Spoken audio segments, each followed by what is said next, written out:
नमस्कार, इन खबर में आपका स्वागत है। उत्तर प्रदेश में 5वें चरण का विधानसभा चुनाव संपन्न हो गया। छठे चरण की तैयारी चल रही है, इसके लिए सभी राजनीतिक दल मैदान में है। लेकिन 5वें चरण के दौरान जो है प्रयागराज में जिस तरीके से बम फटा और प्रतापगढ़ जिले की कुंडा विधानसभा क्षेत्र में चुनाव के दौरान मारपीट तोड़फोड़ हुई, उसके बाद से अब राजा भैया की मुश्किलें बढ़ने वाली है।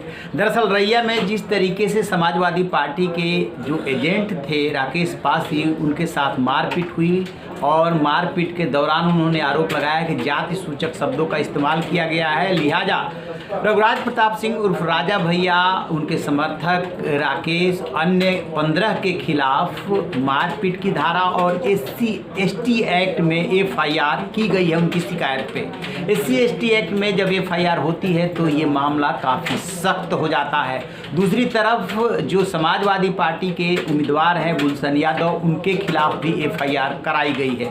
आपको बता दें कि कुंडा में कल विधानसभा चुनाव के दौरान कई जगह पे हिंसा हुई थी। उसमें पहाड़पुर में गुलशन यादव की गाड़ी में तोड़फोड़ हुई थी, वहाँ पे भगदड़ मची थी और कहा यह जाता है, आरोप जो लग रहा है कि राजा भैया के समर्थकों ने ऐसा किया था। और दूसरी घटना रायपुर से हुई थी और भी छिटपुट घटनाएं हुई थी, लेकिन इन्हीं दोनों घटनाओं को लेकर के FIR हुई है। तो अब क्या चुनाव बाद की रंजिश शुरू हो गई है?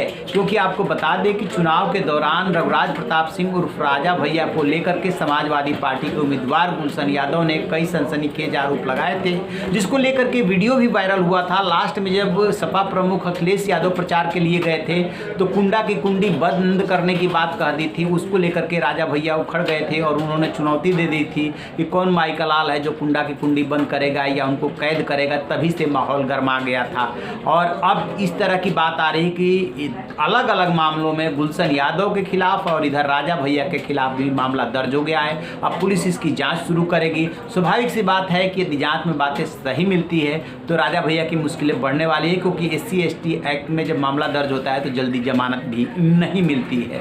6 बार से राजा भैया वहाँ से निर्दलीय विधायक के रूप में जीतते आ रहे हैं। 7वीं बार वो जनसत्ता दल लोकतांत्रिक से चुनाव लड़ रहे हैं। ये उनकी अपनी पार्टी है जिसका गठन उन्होंने 2018 में किया था और अब अपनी पार्टी को वो मजबूत करना चाहते हैं।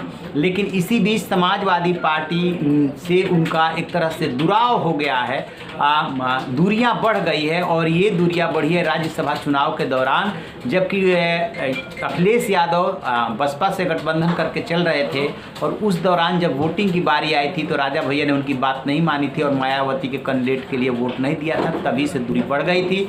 नतीजतन समाजवादी पार्टी ने बहुत दिनों बाद उनके खिलाफ उम्मीदवार उतारा और सिर्फ उम्मीदवार उतारा ही नहीं, उनको हराने के लिए जो जो समाजवादी पार्टी कर सकती है उसने सारे प्रयास किए। इससे कड़वाहट बढ़ गई है। अब देखते हैं कि ये जो रंजिश शुरू हुई है ये कहाँ जाके ख़त्म होती है, क्योंकि राजा भैया ने अखिलेश यादव को जब चुनौती दी तो साथ में ये भी कह दिया कि सरकार भी हम ही बनाएंगे। देखते रहिए 10 मार्च के बाद क्या क्या होता है। 10 मार्च से पहले ही कहानी शुरू हो गई है। तो आप रहिए बेखबर, देखते रहिए इन खबर। Thank you.